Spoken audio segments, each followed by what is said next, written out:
Saya SMP itu saya sudah sekolah sama kerja sendiri. Saya juga pernah tidur di pos kamling, keluar dari rumah mama cuma bawa uang 350.000.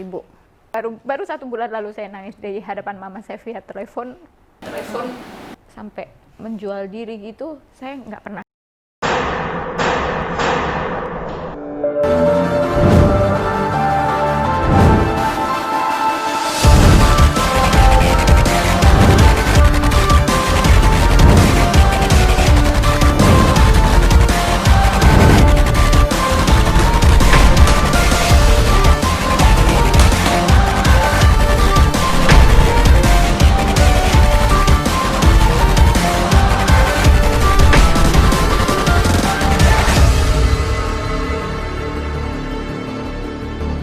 Oke, kita akan berbincang-bincang dengan Flo yang lebih akrab dipanggil Nyai.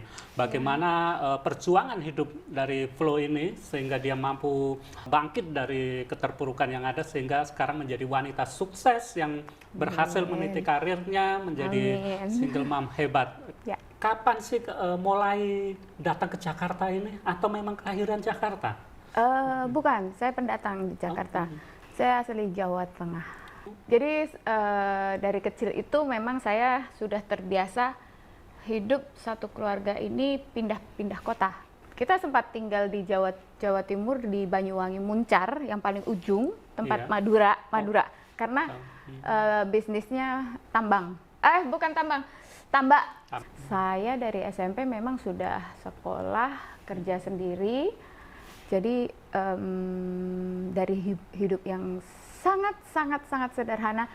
Bahkan saya waktu melahirkan anak saya pun saya sewa rumah itu yang kalau kita lihat atapnya itu langsung kelihatan gentengnya gitu loh, karena harganya sangat murah gitu loh. Kita cari yang murah karena saya punya tanggungan anak, saya harus sekolahkan adik saya harus kasih orang tua saya juga. Jadi saya fight kerja. Dulu saya kerja berawal dari di toko HP waktu SMP.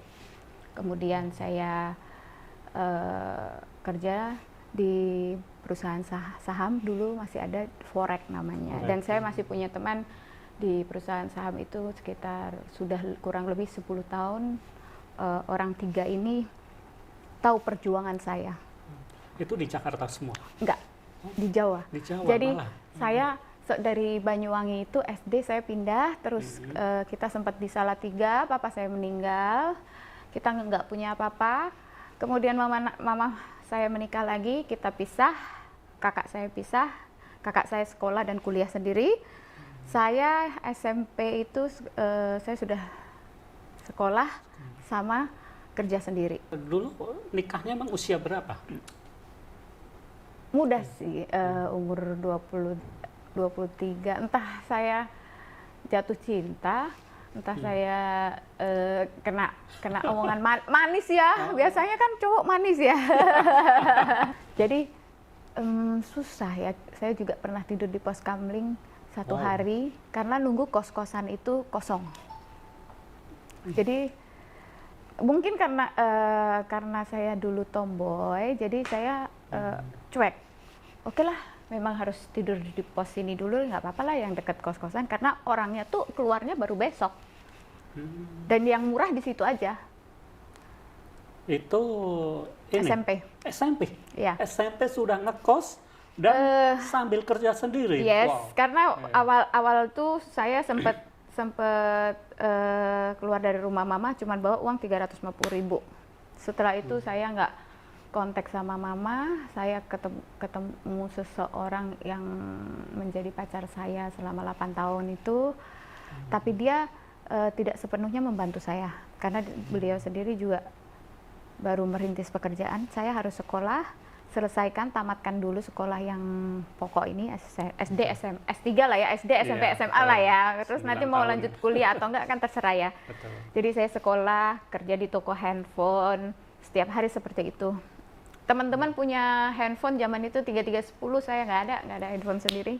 Buku pun saya minta kakak kelas saya yang sudah lulus, saya cari walaupun nggak kenal, boleh nggak aku minta buku atau seragam. SMA pun juga seperti itu. SMA saya lebih susah lagi karena saya pernah sampai diusir, barang-barang saya sudah di packing sama ibu kos karena saya telat bayar 2 bulan. Dan saya nggak pernah ngomong sama mama saya, mungkin karena kemarahan ya,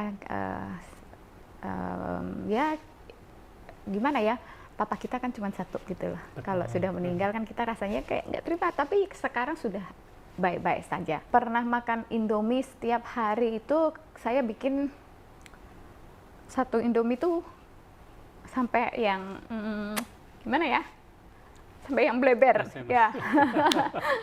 Karena bisa buat sehari. Terus nasi kan kalau di kos-kosan kan free, jadi kita makan sehari satu Indomie. Kadang juga waktu SMA itu saya makan juga sama sambal bawang, nyambal bawang, sama kerupuk yang putih itu loh. Itu sering sekali. Karena kalau saya nggak begitu, saya nggak bisa bayar kos, saya nggak bisa bayar SPP. Terus saya sempat juga nggak sekolah 2 bulan karena saya mau ujian, nggak ada saudara saya semuanya kaya raya. Berarti harusnya ada yang membantu, apalagi saudara dari bapak saya. Betul.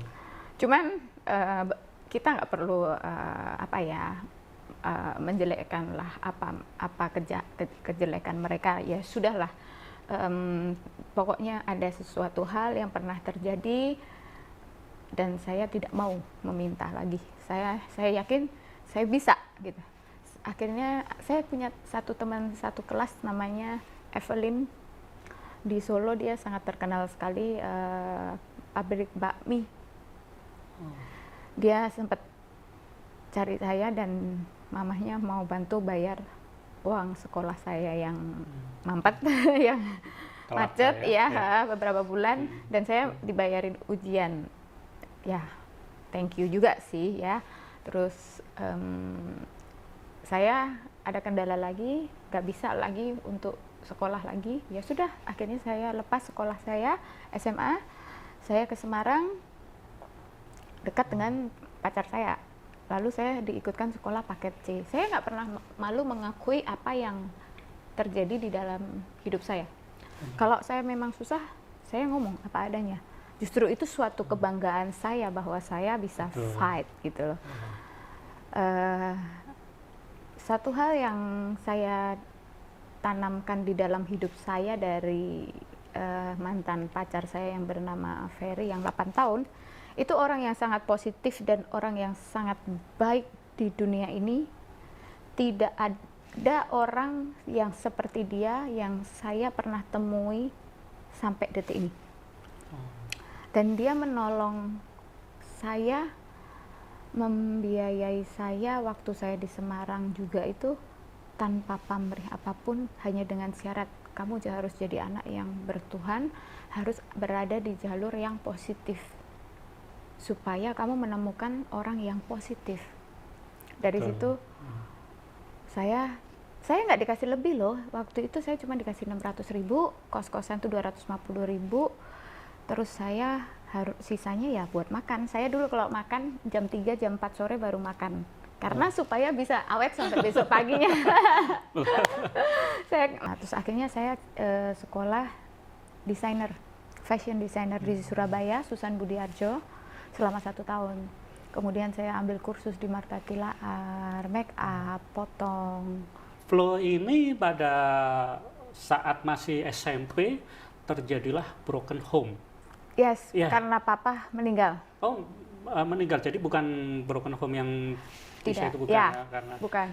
Dan Karena papa meninggal. Karena papa meninggal, jadi Flow mesti sekolah ya, bekerja sebagai karyawan di toko handphone. Ya. Wow. Sangat toko handphone di Salatiga. Sebenarnya saudara-saudaranya ini sebenarnya mampu lah, bisa dibilang mampu ya. Dan dari punya nama semua. Berada dan punya nama, tapi berhubung karena suatu hal si Flow ini akhirnya dia harus berjuang sendiri. Dan dia harus ngekos. Cari ngekos dan dibiayai sendiri. Wow. Dengan uang 350 waktu itu, saya keluar dari rumah mama. 350, dia harus survive rupanya, dan akhirnya dia pun berhasil walaupun sangat mungkin agak berat ya, menguras emosi dan tenaga. Bagaimana mungkin 300.000 ini bisa cukup? Bagaimana mungkin dia harus bayar sekolah dan dia belum lagi makan untuk sendiri. Dan Flo ini orangnya nggak mau merepotkan orang tua, makanya dia nggak ngasih tahu ya, nggak ngasih tahu kepada mamanya bahwa dia sendiri sebenarnya sedang kesulitan untuk bayar kos saja, pas-pasan mungkin bahkan saya makan. Saya nggak menghubungin keluarga besar saya menghilang itu dengan uang 350.000 itu. Saya tidak berkomunikasi sama sekali dengan keluarga saya, termasuk keluarga besar saya, termasuk kakak saya. Selama 3 tahun lebih. 3 tahun. Wow. Ya, mental saya ini dididik. Di mana kamu mau mendapatkan seseorang pasangan yang positif, kamu harus hidup di lingkungan yang positif. Itu saya tanamkan ke siapapun sampai detik ini. Bentar, kok 8 tahun pacaran, akhirnya apes ya, nasib itu. Makanya kembali lagi, wanita itu tuh disuruh pilih karir atau rumah tangga. Ya enggak sih, saya ditinggal kawin lah intinya. Saya ditinggal nikah lah intinya, seperti itu. Ya. Tapi itu pilihan ya? Ya itu mungkin pilihan karena dia memilih mantan pacarnya yang pertama kali dia pacarin, ya sudahlah, kita harus ikhlaskan kan. Akhirnya saya nggak pakai lama, pokoknya satu kali langsung hamil. Saya langsung hamil langsung 2011 itu, pokoknya saya melahirkan terus ya ada suatu masalah besar lah antara saya dengan suami saya yang membuat saya harus melepaskan. Saya nggak komunikasi, nggak apa-apa sampai usia anak saya umur 7 tahun. Perjuangan saya waktu saya melahirkan anak, saya sewa rumah yang kalau hujan air masuk semata kaki, ular sawah itu loh, ular sawah itu masuk. Iya, di Pucang Sawit, Jawa Tengah itu. Saya kerja forex juga itu waktu itu. Jadi anak umur 1 bulan saya bawa kemana-mana, saya setir, saya ke Jogja, prospek, ke Solo, prospek siapapun. Tapi malah justru dengan saya kondisi hamil, kondisi melahirkan, bawa anak, prospek kemana-mana ini, orang tuh malah ya bawa rezeki luar biasa, cepat sekali naiknya. Dan gimana ya, setiap hari nangis. Ya, saya gimana ya, saya nggak pernah satu kali pun mengeluh ke mama saya. Dari saya SMP, saya terakhir menangis di hadapan mama saya tuh mungkin satu bulan lalu. Baru 1 bulan lalu saya nangis di hadapan mama saya via telepon. Mungkin karena capek. Jadi perjalanan hidup saya tuh seperti apa tuh saya nggak pernah menceritakan ke keluarga saya. Saya berdiri sendiri, saya jalani sendiri.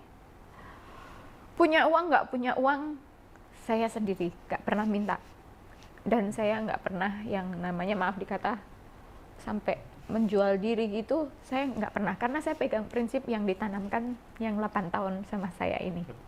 Dan kalau beliau sempat ada komunikasi dengan saya, dan beliau saya pamerin, aku mau pamer kalau aku nih sekarang sudah seperti ini, aku fight, aku sudah berhasil.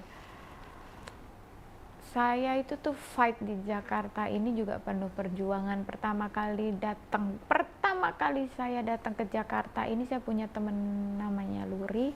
Dia menawarkan saya kerja di restoran di Senayan. Saya di situ jadi public relation dengan gaji pertama kali yang saya terima di situ 15 juta. Oh, tapi itu gede loh, baru kerja udah. Yes, karena gimana ya, saya kalau kerja di bawah itu saya nggak mungkin, karena saya kos. Itu saya kos 1.500.000, nggak ada AC, kasurnya kapuk, kamar mandi dalam sih. Cuman kalau ditinggal kelamaan kecoa keluar dari kamar mandi, ya sudahlah kita jalani ya. Yang penting maksudnya gini, saya ada mobil tapi saya nggak bawa ke Jakarta. Saya naik ojek. Setiap kali saya kerja, saya selalu langganan ke ojek dan saya ngomong, Mbok sekali-sekali Mbok sama saya ngojeknya.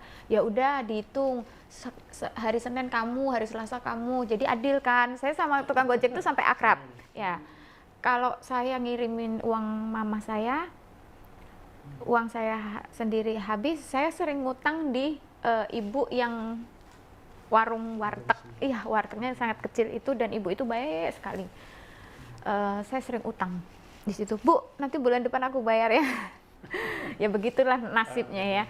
Tapi saya selalu ambil sisi positifnya ya. Memang ini pembelajaran hidup yang harus saya jalani. Karena mungkin saya punya satu karma yang harus saya bayar. Kita kan nggak tahu ya. Kita jalani aja. Saya nggak pernah mengeluh sedikit pun ke mama saya ataupun ke keluarga saya, bahkan ke sahabat saya. Saya satu kos sama teman saya dulu, pernah juga diusir jam 11 malam bawa koper. Ya itu akhirnya sampai dapat kos-kosan yang 1.500.000. Saya kerja, akhirnya saya suruh mama saya pakai towing, kirim mobil saya. Waktu di restoran saya bertemu dengan bapak-bapak ini sedang makan.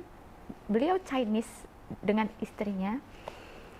Beliau menanyakan ke saya, kamu cantik, kenapa kok kamu kerja di restoran ini? Saya fight jadi public relation ini juga tidak pernah menerima omongan ataupun orang-orang yang negatif, tujuan negatif ke saya nggak pernah. Karena saya pegang prinsip, saya menjaga nama baik keluarga saya dan nama baik saya sendiri. Sampai saya bertemu dengan seseorang yang sudah ada usia, dia melihat saya itu seperti kasihan dan katanya, kamu mau nggak sekolah lagi? Kalau saya ada uang, saya mau. Siapa Ya yang sudah, mau ya? ayo tak sekolahin. Nggak apa-apa kan mah, dia ngomong sama istrinya. Ya, terus akhirnya dia meminta nomor saya dan dia tidak meminta pamrih apapun, dan sampai detik ini pun beliau mempunyai Instagram saya dan selalu memantau Instagram saya. Dan beliau sangat senang dengan apa yang sudah saya dapatkan selama ini dan saya menjadi sampai seperti ini. Itu beliau sangat tahu dan saya selalu mengucapkan I'm so thank you. Karena saya disekolahkan waktu itu masih gencar-gencarnya sulam alis. Saya pertama kali sekolah di Surabaya. Loh, malah di Surabaya? Di Malang, maaf, di Malang. Karena guru saya yang pertama kali ini nih terkenal di Malang. Ya, kemudian saya pindah di Jakarta. Saya masih door to door ke Solo, juga door to door by appointment. Kalau udah 10 orang, saya berangkat ke Solo. Kalau udah 10 orang, saya berangkat ke Makassar. Tapi tiket yang bayarin 10 orang itu, hotel juga mereka. Ya, saya udah berawal dari situ. Kemudian saya mengenal dengan yang namanya Pak Ali Tato. Ya, itu beliau juga baik sekali. Karena beliau memberikan ilmu yang sangat bagus buat saya. Akhirnya saya buka studio. Pertama kali itu saya buka tuh di Mangga Dua Raya, di ruko saya di Jalan Mangga Dua Raya. Kemudian saya membuka lagi di Solo. Ketiga saya membuka lagi di Pasar Baru. Dari situ mulai dapat uang. Wah, keren ya, maksudnya sebulan sebulan bisa dapat segini, 1 toko, 2 toko, 3 toko. Wah, lumayan ya gitu loh ya. Mulai berpikiran aku harus beli rumah. Pertama kali saya beli rumah di Jawa Tengah, di Solo.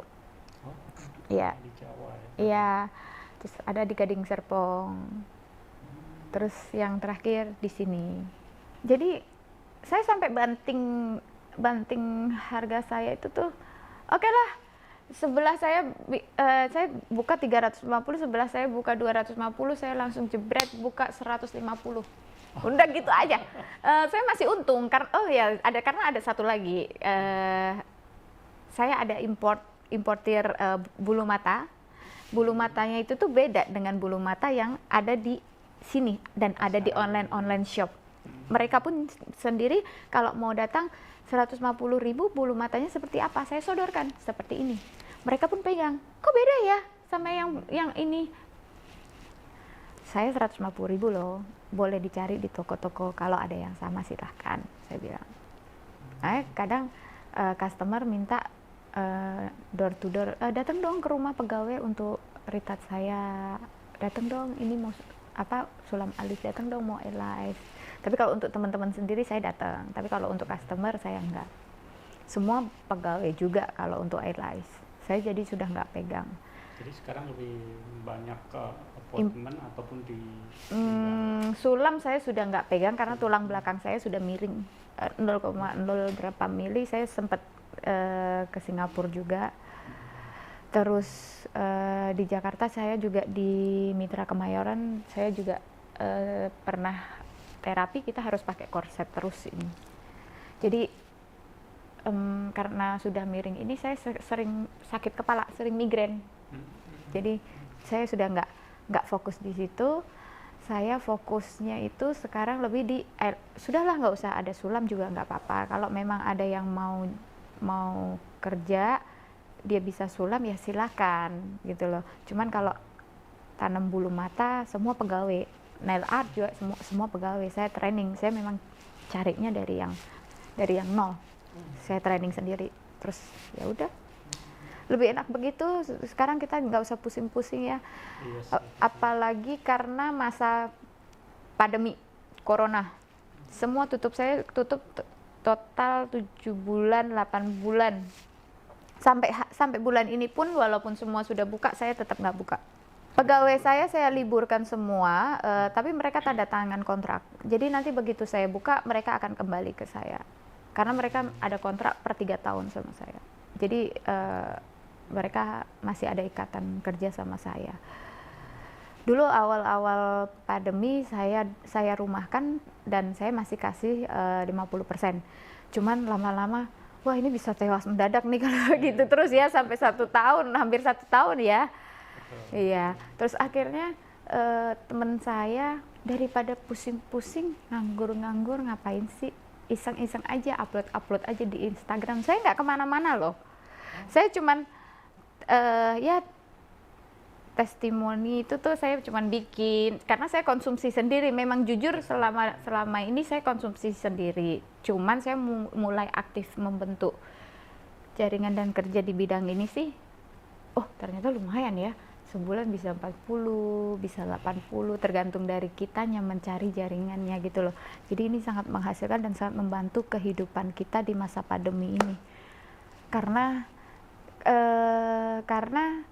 yang saya lihat salah satu produknya itu bisa menyembuhkan orang yang sakit COVID itu dan bisa menyelamatkan orang kan ya. Jadi ini ibaratnya itu baru dong ya? Baru sekali. Mungkin baru 3 minggu ya. Hah? 3 minggu? 3 minggu ini ya. Saya 2 minggu itu saya langsung ke leader Diamond. Biasa Ya, sekali ya. saya tidak menjual produk kecantikannya, tapi saya lebih ke obat-obatannya. Karena obat-obatannya ini banyak sekali bikin sembuh orang. Orang yang diabetes pun, yang wajib insulin, dia rutin dengan paketan ini yang sudah ditentukan oleh dokter yang dari perusahaan, dia lepas dari insulin juga. Tapi tidak di dalam waktu yang dekat ya, harus rutin juga ya. Terus orang yang sakit kanker, itu juga ada juga tuh produknya, karena rumah sakit di Singapura juga pakai juga ya. Produk ini sudah dipakai untuk terapi orang yang sakit kanker, HIV AIDS. Makanya saya mau kerjakan, karena apa, kita nih kerja cari uang, tapi juga kita ini sebagai seorang single parent, peganglah satu prinsip itu, di mana kamu mau menemukan seseorang yang positif dan yang benar-benar membantu kamu, kamu harus hidup di lingkungan yang positif. Tapi kalau kamu menjalani hidup yang sangat tidak positif, mau dapat uang sebesar apapun, itu akan hilang terus, akan kurang terus. Kenapa? Karena kamu hidup di lingkungan yang tidak positif ini, kamu memerlukan biaya untuk diri kamu itu tuh lebih dari yang sekarang. Loss terus, ya kan? Dan ingat, di mana kamu hidup dengan positif dan menikmati semua permasalahan kamu, jangan pernah mengeluh. Itu aja. Selama kita tidak pernah mengeluh, dia akan memberikan rezeki itu secara tiba-tiba. Saya pernah nggak punya uang. Ini buat semua single mom atau perempuan yang di luar sana yang hidupnya sangat berkekurangan, kalian jangan takut. Bahkan saya sendiri pun pernah tidur di pos kamling. Saya sendiri pun juga memegang uang tuh cuma 350.000. Percaya tidak, sampai detik ini pun bahwa saya di rekening saya tuh kadang masih sering nol, sering 71.000, 128.000, karena memang kita banyak kebutuhan yang harus kita putar gitu loh. Mungkin kalau tabungan yang untuk tidak diambil memang ada. Nah, jangan pernah mengeluh, pikirkan, besok saya harus melakukan apa? Besok saya harus mencari pekerjaan apa? Bidang saya apa? Saya tekunin, saya jalanin. Kalau memang harus kerja di salon, jadilah orang salon. Kumpulkan uang itu. Buka sendiri di kampung kamu. Berawal dari di kampung kan nggak masalah. Saya sendiri pun juga berawal dari di kampung. Saya semuanya berawal dari nol loh. Iya, sampai bongkok, sampai udah sampai tulang belakangnya sudah miring. Jadi jangan pernah mengeluh, hidup di lingkungan positif. Jangan pernah menceritakan beban hidup kalian ke orang lain, karena yang di atas itu tidak suka. Itu menghambat rezeki kalian sendiri. Oke. Jadi kuncinya adalah hidup berpikir positif bersama lingkungan yang positif, jangan mudah mengeluh, Ya. dan tetap berusaha ya. Ya. Pikirkan besok mau mengerjakan apa atau mencari kerjaan apa. Jangan pernah mengeluh. Kita susah, udah capek hidup. Itu manusia yang sangat bodoh untuk mengakhiri hidup. Kenapa? Kamu mengakhiri hidup di sana tuh kamu juga nggak enak, malah selamanya kamu nggak enak, ya kan? Iya. Karena nggak diterima gitu loh. Kalau di dunia kita jalanin aja dengan maksudnya ya dengan hati yang kalau kita ngomong bahasa kasarnya lost, hatinya lost. Udah senyum aja, nggak usah ceritakan apa yang ada, apa yang menjadi beban kita, nggak usah ceritakan. Jadi jalanin prosesnya aja ya. Nikmatin. Sesusah apapun nikmatin. Atau barangkali untuk single mom di luar sana yang masih kesulitan mau nyari kerja atau bimbingan, barangkali bisa menghubungin Flo. Boleh. Ini ada pekerjaan yang cukup diam di rumah, asalkan mau ya dan ada niat, itu menghasilkan juga. Ada juga. Boleh. Nanti silakan menghubungi saya. Silakan ikut acara-acara Zoom saya, karena saya sering mengadakan acara Zoom meeting seminggu 2 kali. Untuk bisnis, inviting bisnis ya. Jadi mudah-mudahan buat single mom di luar sana ini sangat membantu sekali ya. Artinya bahwa hidup ini janganlah terlalu banyak mengeluh, semuanya itu ada solusi. Yes. Nah, kalau memang bingung bisa menghubungi Flo. Oke, terima kasih. Thank you. Ya, jadi Silakan. benar-benar relax ya, enak sekali ini.